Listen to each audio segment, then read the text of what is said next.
Purple Daily. I'm Phil Mackey, Judd Zolgad here, Declan Goff, and we are pumping daily Vikings content in podcast and video form. Purple Daily. Just search it on Apple, Spotify, or find it on scorenorth.com. If you're already listening on those platforms, we appreciate a 5-star rating and a positive review as it helps spread the word and helps us keep this Score North mission alive here in Minnesota. And also on the YouTube front, clicking the subscribe button on our YouTube channel, youtube.com/scorenorth. If you are listening in podcast form, click subscribe and you'll get daily Vikings content delivered to your feed. And every Friday on this show, we like to take a dive into Vikings Reddit and see what all of you are talking about. What questions are you asking? What topics are out there? And we riff on those. So Declan, let's dive in here. All right. Pick a topic. So this is a fun one from the Skull Reddit account. CBS Sports released their top 100 Vikings players for 2020. 5 players made the list. Danielle Hunter at 25, Harrison Smith 37, Dalvin Cook 46, Eric Kendrick 61, and Kirk Cousins 86. It is noted that Stephon Diggs, who was now a member of the Buffalo Bills, I believe he was like 92, which I still think is criminally low. Regardless, 5 current Vikings players make the list again. Danielle Hunter, Harrison Smith, Dalvin Cook, Eric Kendricks, Kirk Cousins. Rank the best Vikings players. Well, I think they got 5 of them. Yeah. But I think just right off the top of my head, 2 major snubs on this list. And maybe even more. Adam Thielen and Anthony Harris. Correct. Would you put Anthony Harris or Adam Thielen above any of the 5? Because, I mean... Is the ranking done off of what we saw primarily in 2019 into 2020? Because Thielen falls off because he got hurt and missed, 6 games with the hamstring if you just judge him from that year. But Harris, yes. I'd put Harris on this list. And I think Harrison Smith is probably too low on this list. I think if I was to do this, I'd definitely put Hunter, Smith, Cook, Kendricks, and Cousins on. I'd put Harris on, and I would probably have Harrison Smith higher than 37. Yeah, I think so. The tricky part here, too, is you could make a case that last year, Anthony Harris was better than Harrison Smith. So great. There's sort of 2 ways to look at this list. There's how did these players perform in 2019?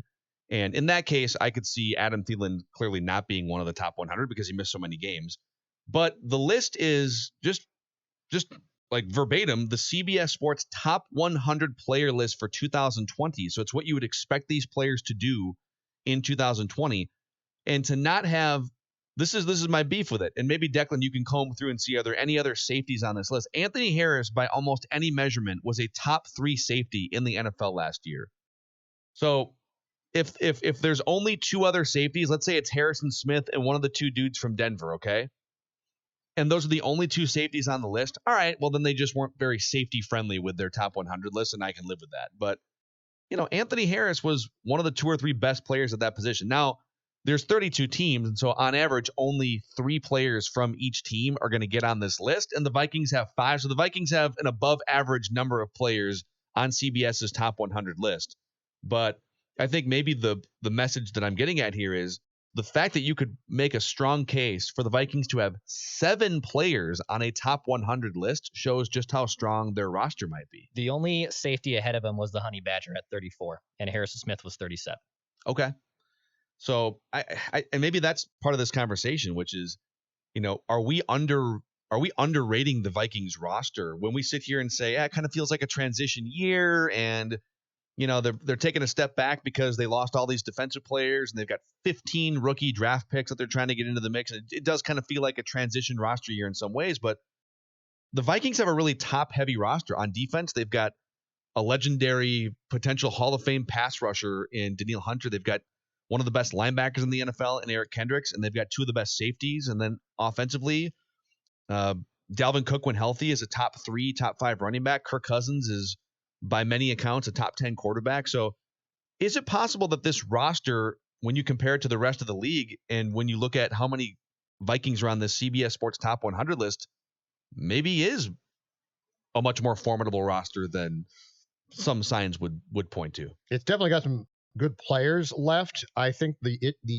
issue becomes at certain key positions there are question marks, and I think the The one player that I don't question his place on this list, but again, I'll question his ability to stay on the field and can he play, let's say, 14 great games, Dalvin Cook. So, because if you look at Dalvin Cook right now, if Dalvin Cook's entire career consisted of the games played category being 16, Dalvin Cook, one, is higher than 46 on this list, and two, he's potentially a pretty dominant player because Dalvin Cook, when Dalvin Cook is going well, is really, really good. So I don't think the Vikings have a problem with lack of talent. I think there are very important questions at certain positions, i.e. cornerback, and that there are also questions about a guy like Dalvin Cook because if you project out right now, if I come to you and I say, Phil Mackey, Dalvin Cook's going to play 16 games, and 14 of those are going to be phenomenal, and 2 are going to be pretty damn good. I think you're saying that this offense is sitting on a playoff season, that they're in pretty damn good shape, right? And so I don't think it's lack of star power that the Vikings have. I think it's questions about guys that they've lost, how they're going to replace those guys, and also offensively, if Dalvin Cook, it's pretty clear that they would like him to be the linchpin of the offense. And if he can be, and you tell me, yeah, you know what, done deal. I'm telling you, okay, that's impressive. But we're not there because he doesn't consistently stay healthy. Right. So here's another extension of this discussion here. If you were to rank out the Vikings' top 10 players, not even in order, just because it's hard to compare like defense, offense, but just in any order, the Vikings' 10 best players, I think 5 of them are very much on this list. So, Eric Kendricks, Kirk Cousins, Danielle Hunter, Dalvin Cook, Harrison Smith. I think the 2 snubs that should be on are Adam Thielen and Anthony Harris. Who are the other 3 players that fill out the rest of your top 10? If we agree that those 7 guys right there, the 5 on the CBS list, the Thielen, Anthony Harris, and then you got 3 more slots to fill out the rest of the top 10 players on the team. Linval's gone. Everson Griffin right now is gone. Who I think Irv Smith is one of them to me.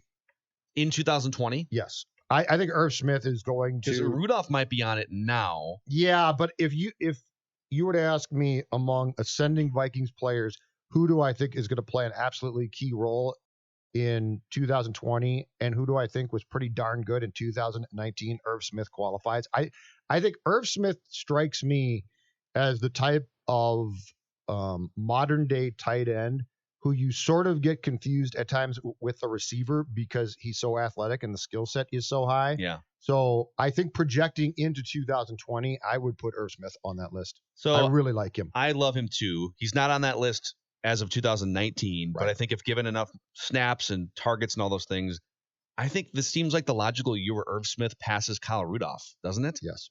And Kyle, I think no offense to Kyle, he's still very productive. Kyle can still be targeted a number of times. I almost feel like at minimum they should split the targets. Yep. And maybe even Irv Smith, especially between the 20s when there's just more space. And Irv Smith can do more. Mm-hmm. He just flat out can do more. Rudolph in the He's red got a different zone. Skill set. Rudolph has some of the best hands of any tight end in the NFL, and Rudolph in the red zone is still going to be good, even like in 3 years from now. It's still going to be good for, back pylon, reach your hands up, catch 7 touchdowns. But with more space between the 20s, I'm looking to get Irv Smith, more opportunities. Kyle plods, which is fine, but he just plods along. Kyle Rudolph, man, like that dude trips over phone books. Yeah, so fine. Love Kyle Rudolph. But the other guy I would put on here to fill out the top 10, so I'll go with you, Irv Smith. I could see that in 2020. I would put Brian O'Neill on this list right now. Brian O'Neill is a top 10 Vikings player. I think he's their best, most reliable offensive lineman right now. He's one of only 3 guys that you're for sure plugging into starting spots. Mm-hmm. And he probably gets better because he's only been in the league for a couple of years. So I think Brian O'Neill is a top 10 Vikings player. Where does, and we both left this guy off the completion of the list, which is very interesting considering his contract. Where does Anthony Barr rank right now in your mind? Because Anthony Barr not being on this list is actually, in my opinion, a problem. That is a good point. A great question. I think it's a solid question. Stay out of this, Goff. It's a solid question.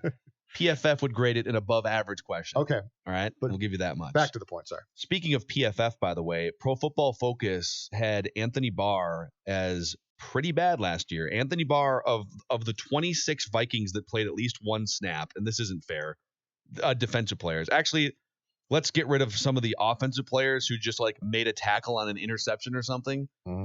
Anthony Barr was rated as one of the worst regular playing time defenders on the Vikings roster last year. So the eye test shows that there's more to give there. You'd like to see him get after quarterbacks more often. But if you're paying him like that, and he falls into the category that you just gave me, that's a problem. It is a problem. I don't know if I'd make him. Well, let's put his name on here and just sort of figure out. Okay, so Anthony Barr. So here's our top 10 Vikings players in any given order: Eric Kendricks, Kirk Cousins, Dalvin Cook, Danielle Hunter, Harrison Smith, Anthony Harris, Adam Thielen, Irv Smith, Brian O'Neill. All right. If we've got one extra spot left, I think Garrett Bradbury takes a step forward. I don't know if he takes a step forward and becomes like the guy at center. Yeah, I don't think he does. But, I don't know if Anthony Barr is probably in the same mix as like a Mike Hughes right now. But think about that. It's not a guarantee. This is going down a very not positive, dangerous path right now. I know. Is Michael Pierce a top 10 Viking, even though he hasn't played a snap with them yet? I got to see him play. I do too. I don't know. But the Barr conversation. Dan Bailey, dude. Dan Bailey might be a top 10 Viking. But think about the people that you are potentially putting above a linebacker who you drafted, and it was quite some time ago, I know now, in the first round, who just about left your team, who you got to come back. And I realize that the contract's not killer, but it's certainly a big contract. And if I right now say to you, word association game, Viking linebacker, you say to me, Eric Kendricks. Okay, who is a more valuable Vikings player right now? Riley Reif or Anthony Barr? Oh, I think it's Riley Reif. And he's a solid left tackle. And it should be without question Anthony Barr. And so I now come to this question. And on this one, I don't know the correct answer. If what you just said is right, who is at fault here? Is it Barr himself, or is he not being used right? And if he's not being used right, then this has been an ongoing problem that we've been talking about on the various incarnations of this show. I think almost since we started working together, Yes. And if that's he's a big deal. If he's not being used right, we both agree, right, that the way that we think as amateur, defensive coordinators here, the way that I would look to use him is go get after quarterbacks. If this were a 3-4 defense, and maybe this is where, Mike Zimmer looks to be trying to implement maybe some 3-4 concepts, or even if it's just like 3-4 pass rush concepts, right, with Dom Capers. So is there some sort of way, if this was a 3-4 defense, Anthony Barr would be rushing the passer more often in my mind. He would be a linebacker coming off the edge, probably wouldn't have a hand in the dirt, but he would be coming off the edge. I just think, like, if it's not working the way that you want the last 2 or 3 years, why wouldn't you unleash him, 5 or 10 extra times per game against quarterbacks? And that's the question. If you're going to pay him, why wouldn't you? Yeah. Like if it didn't work and he went to the Jets, okay, he's gone, too bad. But if you're going to have him beg to come back and you then turn around and play an important role in saying, okay, and we'll pay you, why wouldn't you take that next step? And it's almost, to me, the most important part of the conversation of this list is the fact that this defensive player who you would think should be still playing a very important role for you right now, I think in both our estimations, is probably coming off 2019 nowhere near the list. Yeah. All right, so final answer here. All right. And I'm going to put Justin Jefferson on this list too. Oh, right? wow. Just for fun, okay? Okay. So between the three of us here, we have one spot left in our top 10 Vikings. Kyle Rudolph.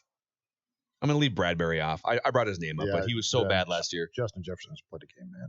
Kyle Rudolph, Justin Jefferson, Anthony Barr. This is for 2020. Dan Bailey, guy's been a reliable kicker. Don't forget Colquitt. Riley Reif. We'll put Colquitt on punt too. And hold. I can't put Reif on this list. I'm sorry. I just can't do that. Why? Austin Cutting, long snapper? No. Who says no? It's hard. I don't know if there is a definitive 10th best Vikings player. There's 9. Who's first? The 10th is open for training camp competition. Rudolph? Yeah, Rudolph. Let's put Rudolph in there. You know who has a chance, I think, to really move up is Eric Wilson. Yeah. Eric Wilson had a super solid season last year. I and like if that Anthony one. Barr either gets injured or his play just goes down the tank, Eric Wilson's ready to step in and be an Right. NFL every down linebacker. And based on Anthony Barr's just lack of productivity the last couple of years, wouldn't you rather be paying Eric Wilson $10 million less money than Anthony Barr and just go Absolutely. use that money somewhere else? That's the whole point. 100%. So, well, That was hard to get to 10, though. Eric Wilson, still is not- that what we're saying? Eric Wilson's the 10th best Vikings player? Rudolph probably deserves a spot, but I'm not comfortable with 10, and I might not be comfortable with 9 or 10. Drop us your list of the 10 best Vikings players on our YouTube page, youtube.com/scorenorth. Just drop it in the comment section. Who are in any given order? Who are your top 10 Vikings players? And we'll see if we got close, see if we matched up. You can always check us out at scorenorth.com, where Judd is still pumping out written content as well. And we hope everybody has a safe Memorial Day weekend. Thanks for hanging out with us here on Purple Daily.